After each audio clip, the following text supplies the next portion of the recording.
नवरा, आज जेवण सासूबाईंनी केले नाही. बायको, कसं काय ओळखलं? नवरा, तू जेवण करायची तेव्हा. म्हणे, माझ्याकडे जादूची छडी आहे, त्याने स्मरणशक्ती पुसून टाकली जाते. जण्या, बरं माझ्यावर प्रयोग कर. म्हण्या जादूची काठी जण्याभोवती 3 वेळा फिरून विचारतो, काठी काही आठवतंय का? जण्या, हो, फक्त बायकोचं नाव. म्हणे हसला आणि म्हणाला, फॉर्मॅट केलं पण व्हायरस नाही गेलं.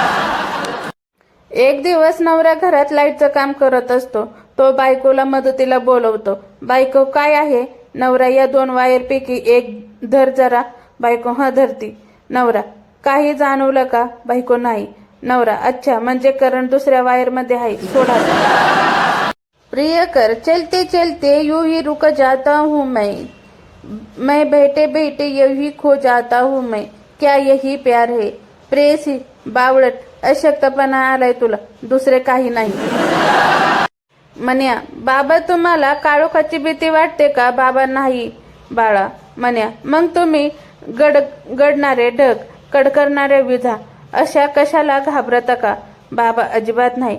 म्हण्या, म्हणजे तुम्ही आई सोडून कोणालाही घाबरत नाही.